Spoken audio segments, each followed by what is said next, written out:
warahmatullahi wabarakatuh. Selamat siang pemirsa, kembali hadir bersama saya Anissa Fitria yang akan menemani Anda selama beberapa menit ke depan. Pemirsa, apa kabar para pemirsa di rumah? Semoga kabar para pemirsa selalu baik ya.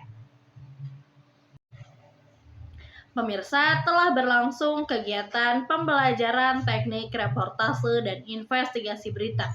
Kegiatan ini diselenggarakan di ruang 11 dan berlangsung selama 2,5 jam.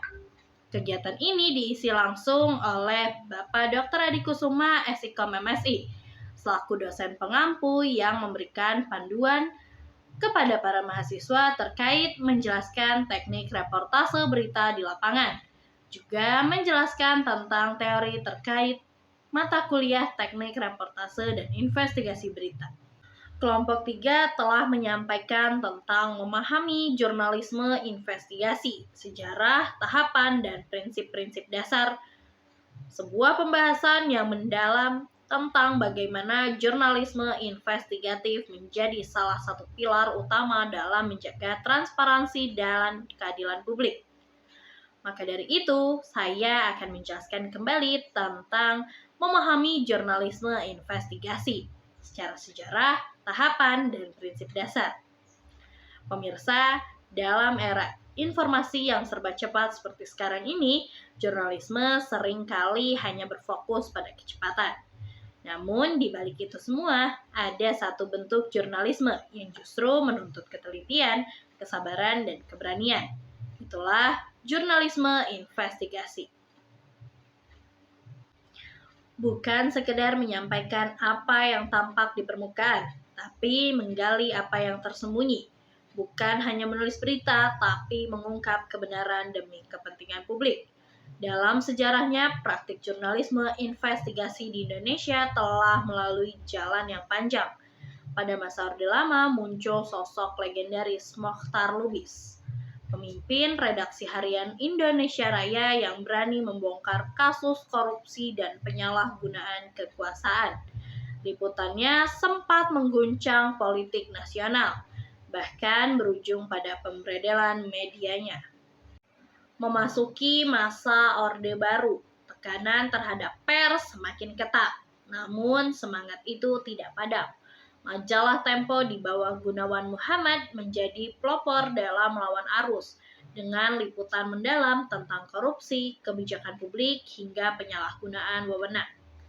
Meskipun beberapa kali dipredel, Tempo tetap dikenal sebagai simbol keberanian dan integritas jurnalisme investigatif Indonesia.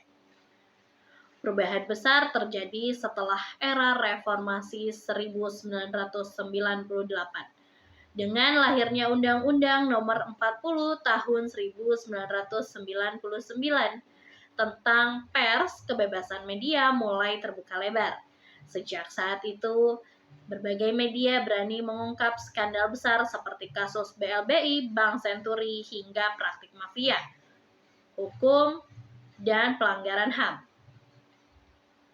Jurnalisme investigasi benar-benar hadir sebagai anjing penjaga demokrasi yang menyoroti kekuasaan tanpa rasa takut.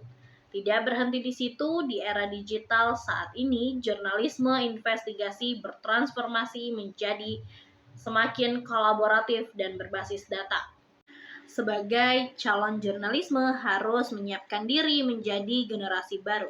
Wartawan tidak hanya cepat, tetapi juga cerdas dan berani. Sebab di tengah banjir informasi dan maraknya hoaks, masyarakat butuh jurnalis yang bisa dipercaya. Mereka yang menggali kebenaran bukan hanya menyebarkan kabar.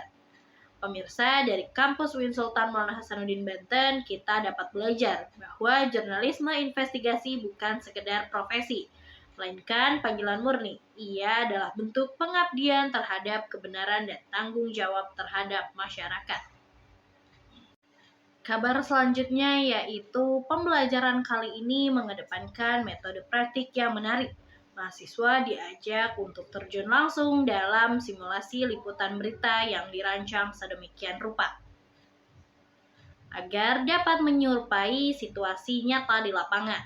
Mereka diminta melakukan investigasi dengan mencari informasi, menyusun pertanyaan yang tepat, serta melaporkan hasil temuan mereka secara detail dan sistematis, sesuai dengan kaidah jurnalistik yang berlaku. Dalam sesi praktik ini, mahasiswa dilatih bagaimana cara menggali informasi dengan cepat dan akurat, memahami sumber berita, serta menjaga etika dalam penyajian fakta.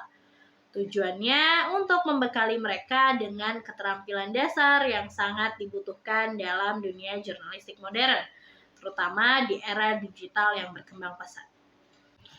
Baik pemirsa, itu tadi berita yang dapat saya sampaikan. Saya Anissa Fitria beserta kru yang bertugas melaporkan.